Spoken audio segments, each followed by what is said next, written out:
पत्रकार बांधवांना नमस्कार। महाराष्ट्रातल्या सगळ्या मराठा समाजाला आपण जो पाठीमाग मार्ग ठरवला होता की मुंबईला आपण आंतरवाली ते मुंबई जाणार आहेत म्हणून पायी, तर त्या संदर्भात आपण टप्पे मुक्कामाचे ठरवले नव्हते की मुक्काम नेमका कुठं कुठं मुक्कामाचं मार्ग कोणचा किंवा गाव कोणचं, तर या संदर्भात मार्ग आपला ठरलेला आहे। मार्ग आपला आंतरवालीपासून गेवराई, पाडळसिंगी, मादळमोई, माथुरी मार्गे पाथर्डी या मार्गे आपण जाणार होतो।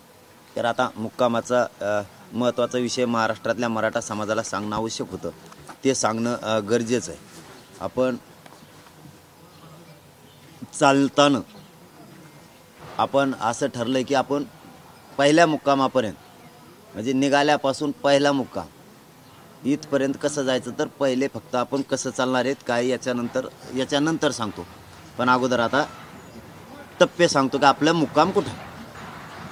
आपण 20 जानेवारी 2024 रोजी सकाळी 9 वाजता आंतरवालीतून आपण इथून निघणार आहेत। मराठवाड्यातल्या सगळ्या बांधवांनी जे मुंबईला येणार आहेत त्यांनी आंतरवाली लिहायचे। आपण इथून सगळे आपले वाहने घेऊन पायी आपण जाणार आहेत। पहिला मुक्काम आणि कुठून आपण आंतरवालीहून सुरुवात करणार आहे सकाळी 9 वाजता। आपला सकाळी 9 वाजता निघणार। आपलं दुपारचं जेवण कोळगावच्या आसपास होणार आहे आणि संध्याकाळचा मुक्काम माथुरी तालुका शिरूर इथे या डोंगराच्या पायथ्याला पहिला मुक्काम होणार। पुन्हा सांगतो, आंतरवालीहून सकाळी 9 वाजता निघणार।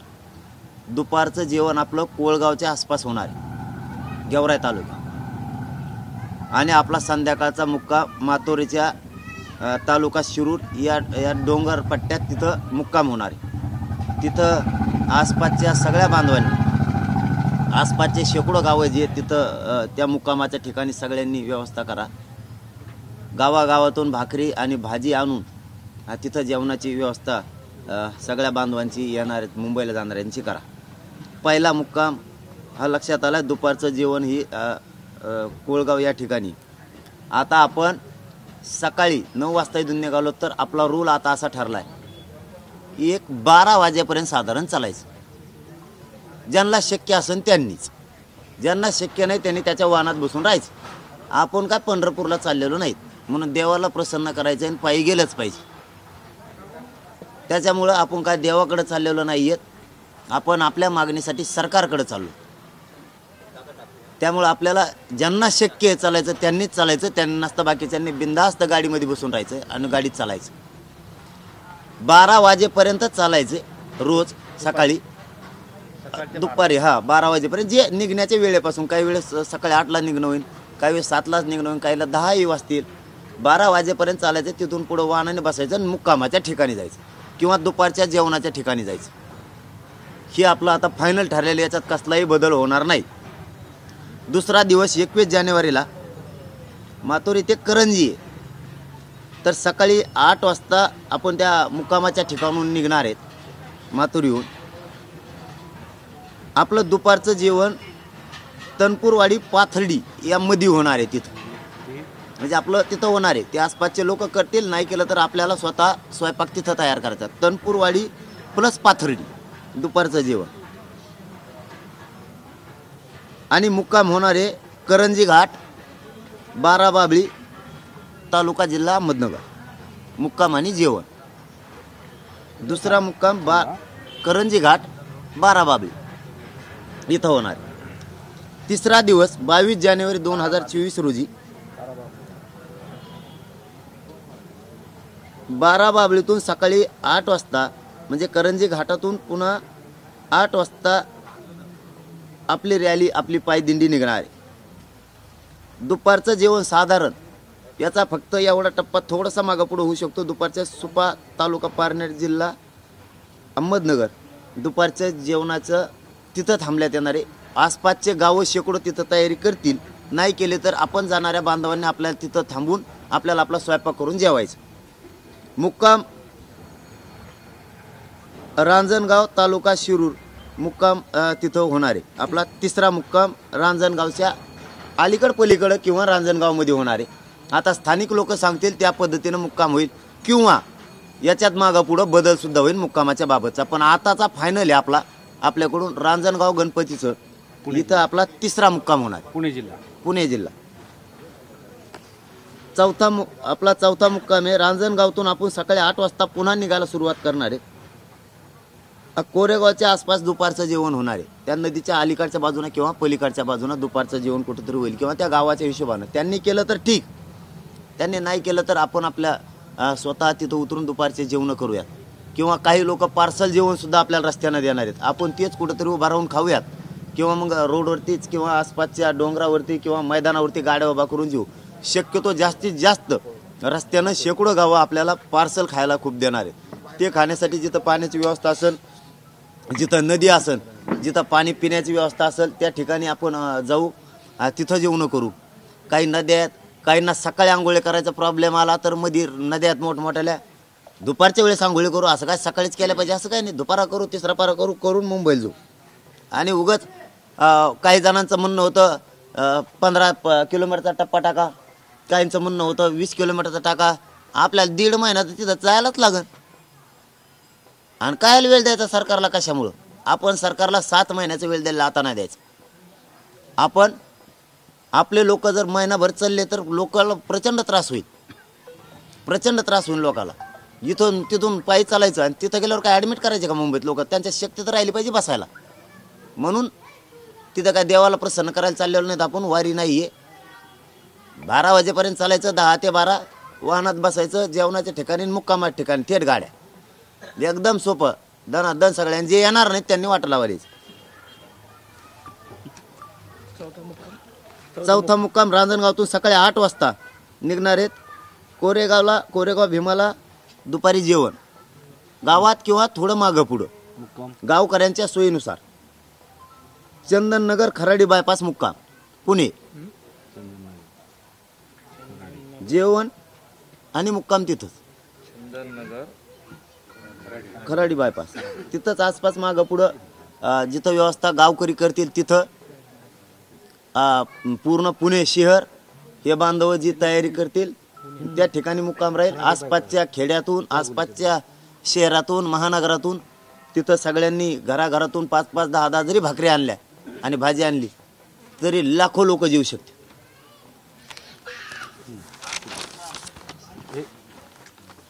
पाचवा मुक्काम 24 जानेवारी 2024 रोजी चंदननगरहून सकाळी 8 वाजता निघणार आहेत.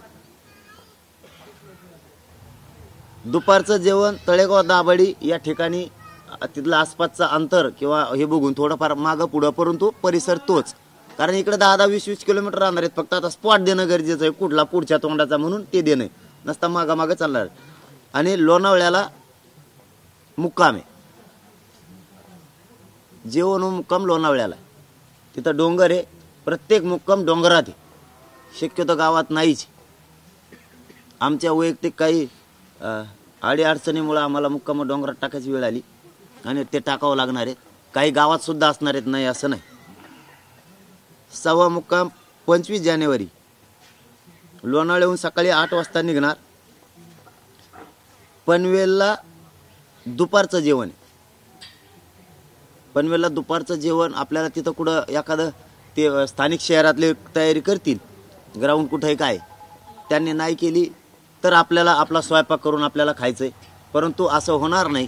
जाग्यावर मराठ्यांनी इथून नेलेलं खायला रस्त्यात एक पावसावर सुद्धा उडणार नाही अशी शक्यता आहे. इतके हजारो शेकडो गावं तिथं जेवणाची पार्सल व्यवस्था, प्रत्यक्ष व्यवस्था करणार आहेत. आपलं घेतलेलं साहित्य आपल्याला डायरेक्ट मुंबईत गेल्यावरच खावं लागणार आहे करून. त्यामुळं रस्त्यानं कुठं अडचण येणं असं वाटत नाही. आणि मुक्काम आपला वाशीला आहे, वाशी नवी मुंबई.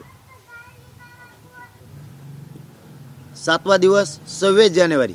26 जानेवारीला आझाद मैदानावर मराठ्यांचं उपोषण आमरण सुरू होणार किंवा शिवाजी पार्क. या दोन्ही जागा आम्हालाच पाहिजेत. या दोनही जागा आम्हाला पाहिजे. 26 जानेवारी सकाळी हा, आता वाशीहून ते आम्ही निघतोय 8 वाजता. चेंबूरहून आम्ही पायी जाणार आझाद मैदानपर्यंत. दुपारचं जेवण म्हणजे वाशीहून याच्यात कसं जेवण अरे काय जेवढा आहे ऐकून घ्या ना. वाशीहून थेट आझाद मैदान नाही, चेंबूरपर्यंत. चेंबूरहून आम्ही सगळे पायी जाणार आहेत. चेंबूरपर्यंत वाहनाने जाणार आहे का? हा, हे एखाद्या दिवस वेळ आली तर आली कोण, पण ते अंतर खूप होतं. 30 किलोमीटर अंतर आहे ते सगळं. 30 किलोमीटर तुटणं सोपं नाही आम्हाला. म्हणून चेंबूरहून जर गेलं, असं मराठा समाजाचं म्हणणं आहे की आपण चेंबूरहून जर गेलो तर बरं राहील. आणि काहींचं म्हणणं आहे वाशीत जो मुक्काम आहे वाशीपासूनच पायी जायचं. आता शेवटीचा डिसिजन इथं फक्त 2 आहेत, पायी कुठून जायचं एवढंच आहे. बाकी सगळं क्लिअर आहे, याच्यात काही बदल होणार नाही. जर सगळेच म्हणले वाशीतूनच पायी जायचं तर वाशीतूनच जाणार आहेत. आणि जर चेंबूरमधून म्हणले तर चेंबूर. पण ते एकूण एकच होणार आहे. पायी जायचं म्हणलं की वाहनं संघ आहेत, ते पायी चालल्यासारखंच चालणार आहे ते सगळं, कुठूनच चाललं तरी.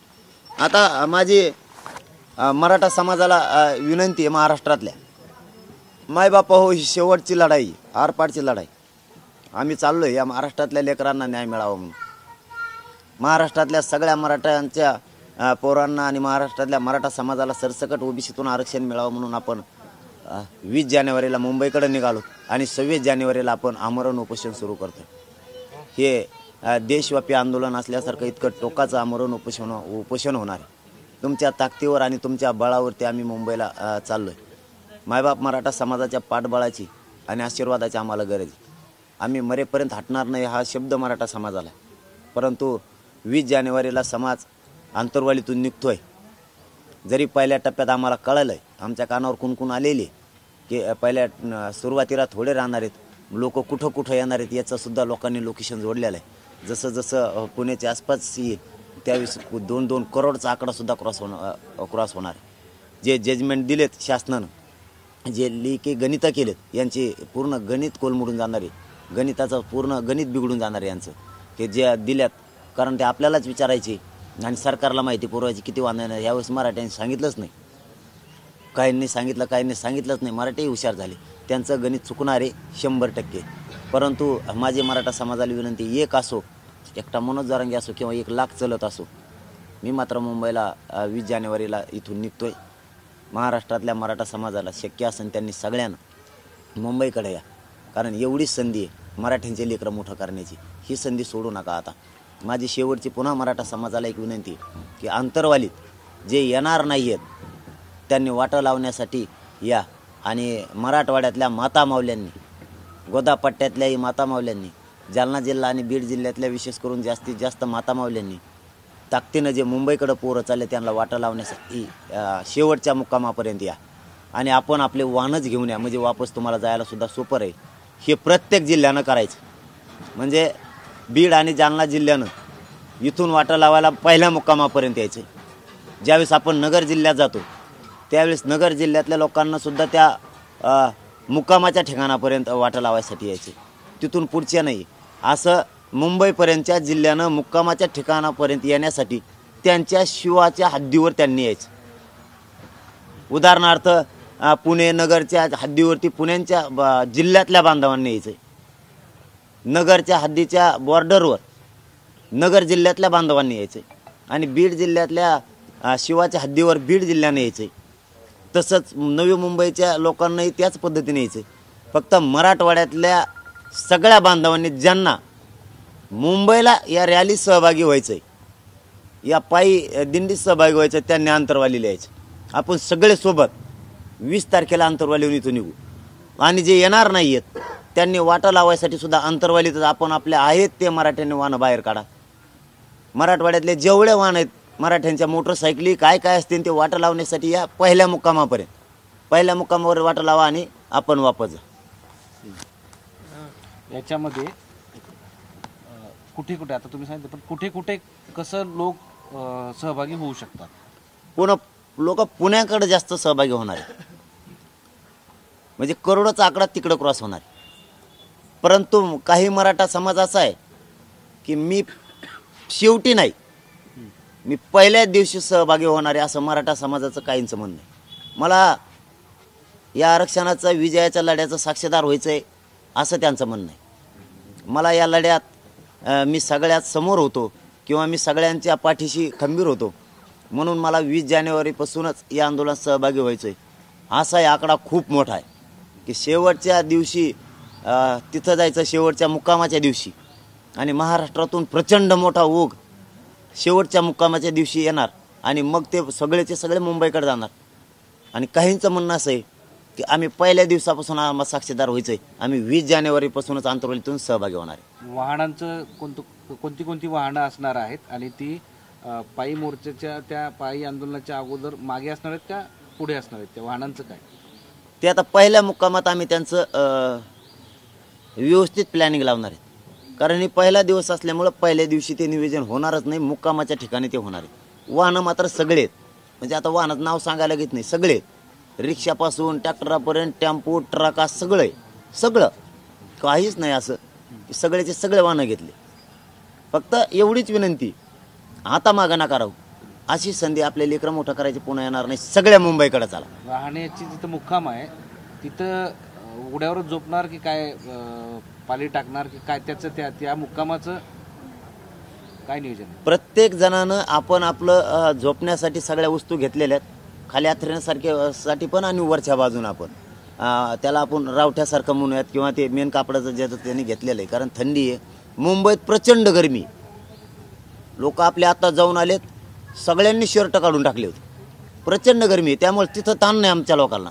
रस्त्यानं जाताना थंडीचा पावसाचा त्रास आहे, तर त्यांनी त्या वस्तू घेतल्यात आणि आपण आपल्या वाहनाजवळ सगळे झोपणार आहे. हे विशेष करून सगळ्यांनी लक्षात ठेवायचं. प्रत्येकानं आपल्या गाडीत स्वतः जेवढे माणसं आहेत ते सगळ्यांना आपण स्वयंसेवक म्हणून काम करायचं. स्वतः आपल्या लोकांचं संरक्षण आपण करायचं. यावेळेस आम्ही स्वयंसेवक घेतलेले नाहीत. प्रत्येक गाडीतल्या माणसानं स्वयंसेवक व्हायचं आणि आलेल्या अडचणीला सामोरं जायचं, सगळ्याच्या मदतीला यायचं. आपल्या वाहनाजवळच आपण सगळ्यांनी झोपायचं, कारण आपल्या वाहनाचं संरक्षण आपल्यालाच करायचं. कोणी त्याला गालबोट लावणार नाही याची दक्षता आपल्यालाच घ्यायची. कोणीही व्यसन प्यायचं नाही किंवा दारू पिऊन त्याच्यात यायचं नाही, नसतं त्याला तिथं ठुलं जाणार नाही. जाळपोळ उद्रेक करणारा आंदोलक आपला नाही. सगळ्यांनी शांततेत आंदोलन करायचं. सगळे आमरण उपोषण करण्यासाठी हा मराठा मुंबईत धडकणार आहे, हेही लक्षात ठेवायचं. जर कोणाला उशीर झाला, कोणाची गाडी पंक्चर झाली, कोणाचं डिझेल नाही भेटलं म्हणून मागं थांबला, त्यांनी गडबडच नाही करायची, निवांत थांबायचं. त्यांनी त्याच्या गाडीचं सगळं व्यवस्थित काम करायचं आणि मागून यायचं. लोक पुढे गेले मग धावपळ, अजिबात धावपळ नाही, एका लाईनीत सगळ्यांना राहायचं. शेवटच्या टोकाचा माणूससुद्धा आंदोलनात सहभागी आहे, 100%. तुमचं श्रेय मराठा समाज कधीच विसरणार नाही. तुम्ही पुढच्या कडीला आहेत का मागच्या कडीला आहेत. कोणाला नेता फेता काही बनायचं नाही, इथं जातीला मोठं करायचं. आणि मराठ्यांनी ते हौशी बंद करा. तुमच्या स्वार्थासाठी, तुमच्या प्रसिद्धीसाठी आणि तुमच्या मोठेपणासाठी जर कोणाला असं होत असेल तर त्यांनी शांत राहावं. समाजाचं एकदा कल्याण होऊ द्यावं आणि मग त्यांना काय करायचं ते करावं. मराठा समाजाला पुन्हा एकदा विनंती की आपल्या गाड्यांचं संरक्षण आपल्याला करायचं आहे. आपलं खाण्यापिण्याचं सगळं साहित्य घ्या सोबत. कामं ह्या 2-3 दिवसात उरका. गावाची गावं बाहेर पडा. डॉक्टरांच्या टीम पण आपण काही तयार केल्यात, काही आपण आपल्या गावात असले तर घेऊन या. डॉक्टर पण काही पाण्याच्या आपण व्यवस्था केल्या. तुमच्या गावात टँकर असतील तर घेऊन या, पाण्याच्या टाक्या असतील तर घेऊन या. कोणाकडं ज्या ज्या वस्तू असतील त्या घ्या. कारण इथं कोणी नाही आपली व्यवस्था करणारा समोर. आपली व्यवस्था आपल्यालाच करायची. कोणाकडे जनरेटर असेल तर जनरेटर घेऊन या. कुठं मोटरी जर बंद पडल्या, काही ठिकाणी लाईट गेली तर आपण त्या मोटरी टाकून पाणी मोटरीला जॉईन देऊ. आपण त्याला काय म्हणतात, ते डायनामासारखं असतंय ते घ्या. लाईटच आपण तयार करायचं लाईट बंद केली की. आणि त्या शेतकऱ्याच्या मोटरीला जर त्याला कनेक्शन दिलं, त्याची लाईट गेल्यास आपल्याला बाहेर पाणी फेकील. ते ज्यांच्याकडे तुमच्या कल्पनेच्या बाहेरच्या ज्या तुमच्या डोक्यात योजना त्या घ्या. असं म्हणूच नका मनोज जरांगे पाटील व्यवस्था करणारे किंवा अमुक करणारे. इथं कोणी कोणाला पुरणार नाही आहेत. आपल्याला आपल्याच लोकांची आपल्यालाच व्यवस्था करायची. म्हणून स्वयंसेवक राष्ट्राचे गस्त घालणारे सुद्धा आपण आपलंच व्हायचं, हे लक्षात असू द्या.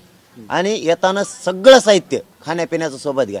मात्र पुन्हा पुन्हा सांगतो, आता लेकरासाठी मुंबईला बाहेर पडा, आता घरी थांबू नका. मिळेल तेव्हा न घ्या, पण मुंबईच्या दिशेनं चला. 20 जानेवारीला इथून खूप लोक निघालेत, कारण सगळ्यांना वाटतंय मला या आंदोलनाचं पहिल्या दिवसापासूनच साक्षीदार व्हायचं.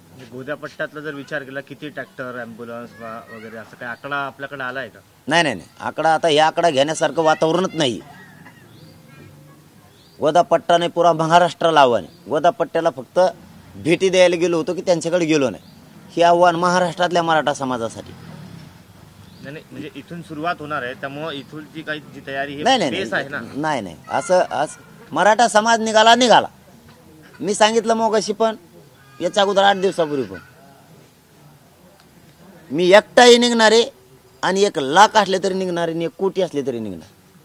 मी मुंबईच्या दिशेनं जाणार आहे. माझ्या मायबाप समाजाला पुन्हा पुन्हा हात जोडून सांगतो, आता वापस येणे नाही आरक्षण घेतल्याशिवाय. त्यामुळे ताकदीनं पाठबळ द्या आणि येताना मुंबईकडे चला. कामाच्या जागी जेवणाची व्यवस्था प्रत्येक कसं गाव प्रत्येक त्या गावकऱ्यांनी करायची.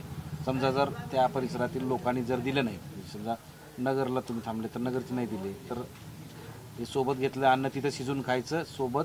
त्याशिवाय शौचालयाचा पण तो विषय होता, त्यांचं त्या संदर्भातला काय? हा, मग तेच जर ज्या ठिकाणी मुक्काम आहे त्याच्या आसपासचे शेकडो गावं किंवा त्या जिल्हाच म्हणूयात तो पूर्ण, एक जरी भाकरी 2-2 भाकरी जरी आणल्या सगळ्यांनी आणि भाज्या, तरी 5-50 लाख लोक जीवू शकते. 2-2 कोटी लोक त्याच्यात जीवू शकते सहजपणानं. त्यामुळं आसपासच्या गावं करतील. नाही केलं तर आपल्याला आपले वाहनं जिथं आहेत तिथंच उभा करायचे. गडबड गोंधळ करायचा नाही, काय नाही, दम्मानी काम होऊन द्यायचं. तिथं काय पुढं गेल्यावर देव पळून जाणार असं काही नाही. आणि आपण काय वारीला चाललेलो नाही म्हणून ते देव प्रसन्न करायचा. रोज 12 उस्तर चालायचं, गाड्यात बसले की चालले मुक्कामात ठिकाणी. आपल्याला आरक्षणाची लढाई जिंकायची म्हणून तिथं व्यवस्था होतील. नाही झालं तर आपण आपलं जेवण बनवायचं आणि जेवायचं. दादा मला सांगा की तुम्ही दिवसभरामध्ये किती किलोमीटर पायी चालणार आहात आणि तुम्ही सरकारकडे या आंदोलनाची परवानगी मागितली होती, ती परवानगी अद्याप तुम्हाला मिळाली आहे का मिळाली नाही? आणि अजून एक त्याला जोडून एक प्रश्न होता की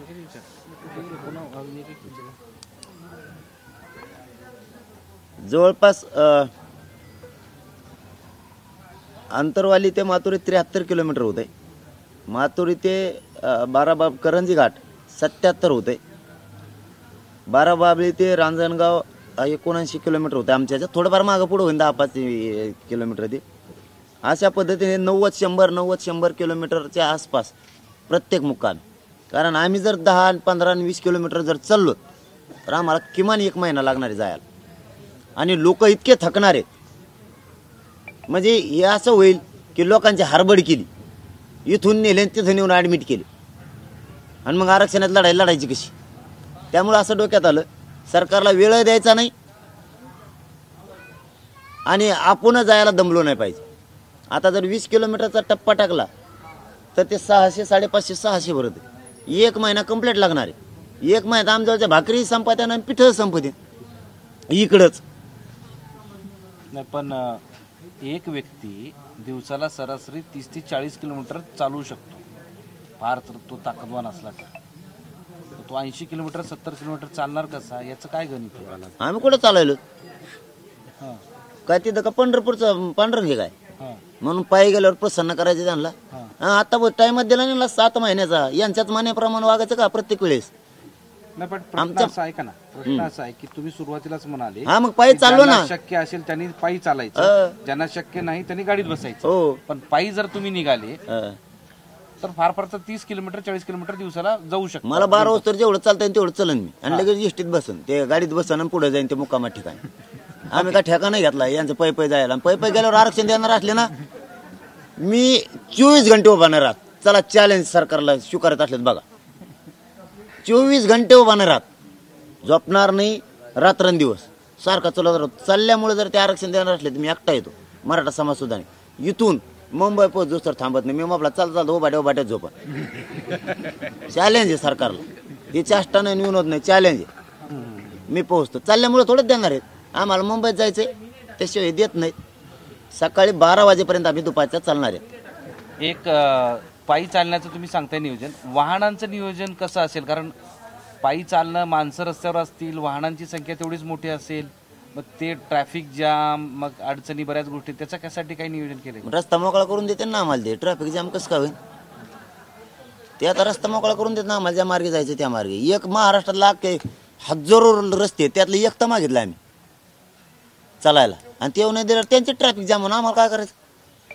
आम्ही कोण जात असतो बाळकांड्याने पलीकडून पुढं. मग या आंदोलनासाठी तुम्ही परवानगी मागितली होती, तर त्या परवानगी तुम्हाला मिळाल्यात का, किंवा मग शासनानं तुमच्या आंदोलनासाठी काही व्यवस्था करून दिली का? आम्ही परवानगी मागितले देत नाही, नका द्या ना, तर आम्ही जाणारच मुंबई का आमची नाही काय. आम्ही तुमची इज्जत दिली केली ना, तुमचा सन्मान केला, कायद्याचा केला, सरकारचा केला, आम्ही दिली. तुम्ही नाही दिली तर आम्ही काय करतात? आम्ही जाणारच मुंबईला. तुम्हाला देऊ नका म्हणलं का आम्ही दिला, त्यांचं काम आहे ना. त्याने असं मानलं पाहिजे होतं, आम्हाला दिलंच नाही, मग ठीक होतं. आम्ही दिले, तुम्ही द्यायचं नाही, तुम्ही तुमचं ठरा. अजून उत्तर नाही आलं तुम्हाला? उत्तर नाही आलं ना, ते चर्चेचाच कटाळा आलाय मला. सकाळीच एक चर्चा झाली. तुम्ही ज्या मार्गातून चंदननगर खराडी बायपासवरून निघणार आहेत, तो पुढचा सगळा पुणे शहराचा भाग आहे आणि पुढे एक्सप्रेस हायवे आहे, जिथं पायी चालण्यामध्ये किंवा मोटरसायकलला जाण्यासाठी परवानगी मिळत नाही. तर तिथं परवानगी घेणं अपेक्षित आहे, कारण ते जर रस्ता बंद झाला तर मुंबई पुणे ही जी लाईफलाईन आहे ती पूर्ण क्लोज होऊन जाईल. नाही कसं काय माणसा जायला रस्ता नाही, माणसा जायला कसं काय रस्ता नाही. वाहनं जाते एवढं मोठं, आम्ही काय वाहनापेक्षा टप्पू आहे काय? कसं काय जायला नाही. आम्ही जाणार आहेत. हा भाग आम्ही वाघोली येरवाडा मार्गे, पुण्यातून वाघोली येरवाडा मार्गे औंध गावातून जगताप डेअरी, डांगे चौकामार्गे पिंपरी नाही चिंचवड, डांगे चौकातून चिंचवड, देव फाटा, देव रोड, तळेगाव, वडगाव मावळ, कालीभज आणि मुक्कामाला लोणावळ्याला. म्हणजे आम्ही पुण्यात 2 दिवस आहेत. आम्हाला पुणे बघायचं, पुण्यात 2 दिवस आहे. आम्ही व्यावहारिक नकाशे तयार केलेत, कसं काय जाऊन देत नाही. ते काय ते कोंकण कोणत्या बोळकांना घुसता येते. आणि मग कसं काढलेत बोळे आम्ही रस्त्या, नाही काय इकडून एकलाच रस्ता आणि इकडून तिसराच काढला. ती काय थांबा ना, आमकाल टाईप करून आणून द्या ना, तुम्ही आधीच काढी द्या सगळं. हे काय इकडून नाही इकडून हा बघ इकडून एक हे. मग ओके, दुसरं आता हे सगळं नियोजन झालं, पण सरकारच्या वतीनं सुद्धा तुम्हाला अजूनही आज सकाळी आलेले होते, त्यामुळे होप्स आहेत की आता तुम्ही 20 तारखेला जायचंच म्हणून महाराष्ट्रातल्या मराठ्यांना आवाहन करता? 100% मुंबईला जाणार सगळा मराठा समाज. लेकरू म्हणून चाललोय, पाठीशी उभा राहा एवढीच माझी मराठा समाजाला हात जोडून विनंती. आरक्षण घेण्यासाठी जातोय आणि सगळा मराठा समाज सुद्धा सोबत येणार आहे. जे पोरं मुंबईकडे जाणार आहेत त्यांच्या पाठीशी मराठा समाजानं ताकदीनं उभा राहा. तिकडे जर पोरांना काही त्रास झाला तर इकडच्या माता मावल्यांनी आणि राहिलेल्या लोकांनी इकडच्या मंत्र्याच्या आणि आमदाराच्या घरालाही वेळा टाकून बसायचं शांततेत. यापूर्वी तुम्ही या आंदोलनाच्या संदर्भात निर्माण उद्भवणारे धोके किंवा अडचणी या संदर्भात सांगितलेलं होतं. डिझेल पेट्रोलचा विषय सांगितला होता, किंवा कोणीतरी मध्ये घुसण्याचा प्रकार करेल, काहीतरी त्रास देईल. त्याच्यानंतर महिला सुरक्षेचा विषय आहे. या संदर्भात सगळं तुमचं नियोजन काय? त्याचा आमचे लोक आमच्या नजरेनं लक्ष ठेवणार आहेत बारकाईनं. आपल्या आसपास कोणी काही करतंय का? आमची जी हद्द आहे, आम्ही ज्या रोडवरती आहेत किंवा ज्या ठिकाणी आंदोलनाला बसलो तेवढाच एरिया आमचा, त्याच्या आत काहीही होणार नाही. त्याच्या बाहेर 10 फुटावर झालं तरी आम्हाला देणं घेणं नाही. त्याचा आंदोलकाशी आणि त्या आंदोलनाचा काहीही संबंध नाही. ते कोण आहे ते सरकारने बघायचे आणि त्यांना तिकडे जाऊन द्यायचं. आपल्या याच्यात जर कोणी गालबोट लावायचा प्रयत्न करत असला तर सगळ्यांनी मिळून त्याला पोलिसाकडे धरून द्यायचं, कारण ते आपलं नाहीचे. ते नाश करायला आले, नाही तर प्रसिद्धी कमवायला आले, किंवा त्याला स्वतःचं नाव मोठं होण्यासाठी जातीचं वाटलं झालं तरी चालतंय, पण फक्त स्वतःचं नाव मोठं झालं पाहिजे म्हणून स्टंट करायला आणि टीव्हीच्या दिसण्यासाठी, टीव्हीच्या बांधवांच्या दिसण्यासाठी ते स्टंट करायला येणार असला तो बी आमचा नाही. कारण इथं जात मोठी झाली पाहिजे, तू नाही, तुझं नाव नाही, तुझी प्रसिद्धीची हाव नाही, तुला काय नेता फाता व्हायचं असं माहीत नाही, पण इथं नाही. तिकडं दुसरा उद्योग कर काही आणि मग नेता होय नाही, तुला काय व्हायचं. तू इथं जात मोठी आहे, इथं प्रसिद्धीची हाव करायची नाही, कोणी स्टंट करायचा नाही. त्याच्यात टी व्हीला येण्यासाठी किंवा सरकारकडे दिसण्यासाठी इथं स्टंट करायचा नाही. तो आंदोलक आपला नाही, सगळ्यांनी मिळून धरून द्यायचं. मग तो कोणी असो, मी असलो तरी सुट्टी नाही. तर मुंबईमध्ये उपोषणासाठी ओबीसी आंदोलनासाठी ओबीसीने सुद्धा मागणी केलेली आहे आणि मंत्री छगन भुजबळ असं म्हणालेत की जर त्यांना परवानगी देत असेल तर आम्ही पण तिथं जाणार. तुला नंतर नाही का करता यायचं, कदम नाही घालतो लय टोकरी देवा त्याची आळी. त्याला असं लोकांनी करायला लागले, तुला मनाचं काहीच कळत नाही का रे? दुसऱ्यांचा सभा घेतलं की तू घेतो कांदा सगळी तो घेणं देणं कसलं काय रे अडपट. डोकं खरं त्याचं नका विचारू जाऊ मग हेच होत आहे बा त्याला काय आता मला उपोषण करायचं की त्याला करायचं जाशी नाही कुठकुठून ते उपोषण सोपं असतं का चौकून धरून निघो तू तो केलेला आहे का हो ना सगळं देतो सोडून आम्ही कार्यक्रम केला तसंच करतो मी जरा टकोर रोबा रोग हे राहीन का मला दिवस बरोबर राहतो डोक्या रोबा अशी स्टंटच करायचं आहे तुला आम्ही करतो तसे तर मला दिवसभर टकोर रोबा राहत आहे तू राहशील वर टांगड्यावर करून मग काही करतोय आम्ही परवानगी घेतली लोकशाहीनं हे बघा त्यांनाही अधिकार आहे परंतु मुद्दाम जाणून बुजून करणं हे चांगलं नाही मराठ्यांनी काय केलं म्हणजे तुम्हाला करायचंय म्हणजे तुम्ही जाणून बुजून करणं हे जाणून बुजून चांगलं नाही याला लोकशाही म्हणलं जात नाही किंवा याला समानताही म्हणलं जात नाही किंवा समता सुद्धा म्हणलं जात नाही माणसाला कळायला पाहिजे एकाच झाल्यावर एकानं करायचं त्यांनी केलं म्हणून हे करा आणि मराठी जर तुम्ही इथून पुढं काही करायला लागले आणि मराठी जर तसं करायला लागले तर तुमचा जिथं मंडप असेल तेच मंडप नेऊन टाकायचं जमून करा मग होईन का सहन तुम्हाला आता आमचं आरक्षण गुतलंय म्हणून आम्ही तुमचं सहन करतोय आता कधी काळी तुमच्यावर तशी वेळ आली आणि तुम्हाला आंदोलन करायची वेळ आली मराठी मोकळे झालेले जो समजा मग आम्ही चौकून मंडप टाकलं जमन का तुम्हाला असं नाही चालत एकमेकाला क्रॉस चालून विरोध करून नाही चालत त्याला कवा कळन ते कळवा त्याला ते लयच मोघम कामातून गेले ते सोबतच असं आहे की आकड्यावरून सध्या प्रश्नचिन्ह उपस्थित होतोय की खरंच आकडा काय तुम्ही 3 कोटी सांगताय तर वास्तविक 3 कोटी मराठे तिथपर्यंत येतील का मराठ्याची जे आरक्षण मागणारे मराठे आहेत त्यांची संख्या किती त्यातली येणार किती जी नोकरीवर आहेत ते किती असे सगळे प्रश्न आहेत तर आकड्याबद्दल कन्फ्युजन आहे सगळ्यांना त्यांना काय करत त्यांना काय टेन्शन आलं आकडेच तुम्हाला काय करायचं आमच्या आकडेच आमचा आकडा काही असू तुम्हाला आकड्याचं करायचं का तुम्ही काय गणिताचे मास्तर होते का दिसतरच काम नाही करायला पाहिजे ना विचारणारा बी कोणी मला माहिती गणितच हुकत आहे तेच आणि म्हणून मध्ये गेलाय ते उगाच मध्ये जाऊन आला का कांदे कुंदे खातो का म्हणून गणित हुकलं म्हणून स्वतःचे कुटुंबसुद्धा अडचणीत आणलं बदीने त्याच्या लेकराला सुद्धा आत्ता नोटीस आली याच्या 11 ताळेपणा वागण्यामुळं कुटुंबसुद्धा अडचणीत आणलं सगळा मराठा समाज आणला सगळा ओबी समाज आणला आता कुटुंब आणलं याला आकडे येत नाहीत परंतु आरक्षण असलेला मराठा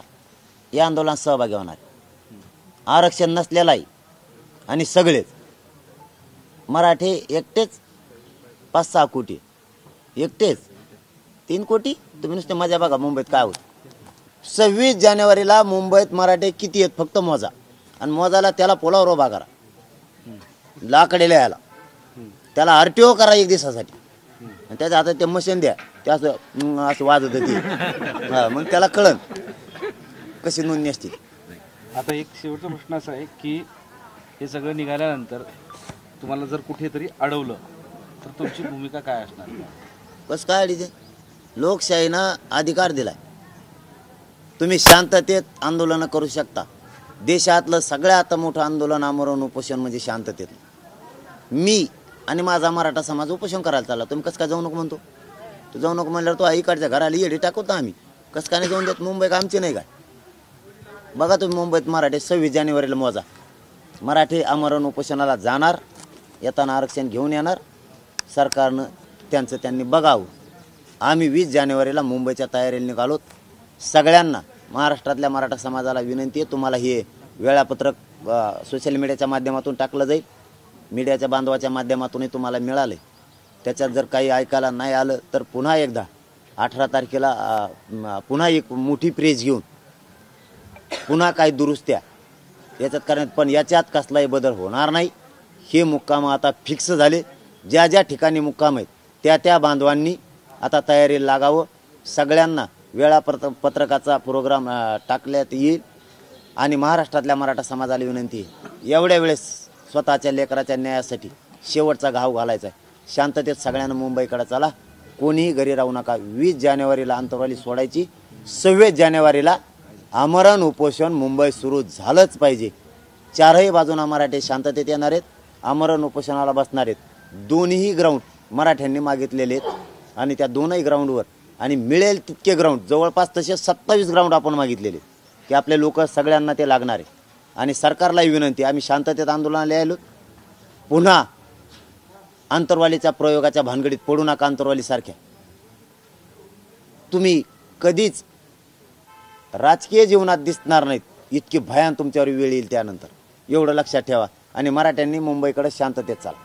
एक धन्यवाद. एक एक आता तुम्ही शांततेच्या मार्गात मुंबईला निघालेत, पण या दरम्यानच्या काळामध्ये वाहतूक व्यवस्था विस्कळीत होईल, कायदा सुव्यवस्थेचा प्रश्न निर्माण होईल, याचा विचार तुम्ही करणार नाहीत का? वाहन बंद झालं कायदा सुव्यवस्थेचं काय संबंध आहे? नाही कायदा सुव्यवस्था नाही म्हणजे- केवळ तुमची वाहनं ही त्या रस्त्यावर असणार नाहीत, तर दररोज दळणवळणासाठी लोक पुणे मुंबई किंवा मुंबई औरंगाबाद किंवा बीड असं सगळा प्रवास असतात ना, लोकांचं जगणं जीवन असतं ना, ते सगळं विस्कळीत होईल ना एवढ्या मोठ्या संख्येने आलं तर. त्याचा विचार तुम्ही करत नाही का? हा एक साहजिक प्रश्न असो आणि त्या निमित्तानं कायदा सुव्यवस्थेचा प्रश्न निर्माण होईल, वाहतुकीचा प्रश्न निर्माण होईल, त्याची झळ सर्वसामान्यांना बसेल, याचा विचार केला नाही. उद्योगधंदे देखील ठप्प होतील असं काहींचं मत. आमचाच उद्योग बंद पडलाय. नाही नाही, आणि हे बघा रस्त्यात त्यांची वाहतूक ठप्प होईल. होतच नाही ना. समजा आता बीडचं उदाहरण दिलं तुम्ही. बीडच्या अलीकडून वाडळ शिंगेहून पेंडगाव मारे गेले तर 5 किलोमीटर जाता तुम्ही पलीकडून. तसं मुंबईला जायचं तर त्याला पर्यायी रस्ते भरपूर आहेत ना. आमच्याच रस्त्यावरून तुमची वाहतूक उतारला लागली होय. तुमच्या बाकीकडे जळले का तिकडे रस्ते सगळे? आम्हाला येऊन जायचं तिथं तुमचं ठप्पच व्हायला लागलं, तुमचं जळालं, तुमचं इकडंच दुखतं. आमच्या तिकडं आम्हाला ज्या रस्त्याने जायचं त्या रस्ते आम्ही वावरान चाललं तरी तुम्हाला जमान, तरी तुम्ही म्हणतात तिकडं कायदा सुव्यवस्था. रानात कायदा सुव्यवस्था असते काय? आता आम्ही एका रोडाने चाललो ना, लय मोठे रोड आहेत, 1-2 रोड वळा पलीकडून, तिकडून वळा, इकडून आम्हाला मोकळा पाटांगण हिंडून द्या तिकडं. जाऊन द्या काना पै जातो आम्ही, लवकर जातो. एक दिवस वळा ना पलीकडून, काही फरक पडतो का? किती मोठे रस्ते आहेत. आम्हाला नवा द्या एवढी बार डांबरी. तुम्ही जुन्याने जा, ते जुने आहे ना एकदा काय कोणता म्हणते त्याला, पुणे ते लोणावळ्यावर मधून नाही एक्सपिरियन्स आम्हाला पाहिजे. एवढेच आम्हाला त्याच्यावर जाऊन द्या ना. तुम्ही किती दिवसात झेंडा तर त्याच्यावर आम्ही काय बोललो का? तुम्ही झाल्यापासून फिरता. एक दिवस आम्हाला जाऊन द्या ना. ते एक दिवस तुम्ही जुन्यानं जाऊन बघा किती खड्ड्याचे आमच्या वाट्याला आणि शाप रस्ते तुमच्या वाट्याला का? अरे धंदा तुमचा म्हणजे तुम्हाला असे जिथं खड्डा नाही ते तुम्हाला रस्ते खड्ड्याचे गाचकाडा गुचकाड्याचे आम्हाला. एकदा तुम्ही गाचकाडा गुचकाड्याचे खड्ड्यांचा. तुम्हाला या रस्त्यापेक्षा समृद्धी मार्ग एकदम सरळ राहिला असता. तिकडे गाव नाहीत ना, भाकर कोण खाऊ घाली ते भेताडा बांधून ठेवले तिथं. मारता का आम्हाला त्यांनी पाठवून? हा तुम्ही येणार नाही भेटायचं जाऊन दे. खायचं काय त्यांनी? इकडं आमचे लोक खाऊ घालतात. एक दिवस रस्ता बंद राहिले काय प्रॉब्लेम आहे? बंद नाही त्यांनी दुसरीकडून वळावं तिकडून पलीकडून. आता समजा आंतरवाली तुम्ही आला का नाही इथून, मग आंतरवालीला पलीकडून एक रस्ता आहे थोडं लांबपर्यंत 1.5 किलोमीटर. सरकारला काय जमाना का तेवढं पलीकडून नाही करा मन रस्ता आम्हाला यूज तर दुसरा. थँक्यू. चलो धन्यवाद दादा.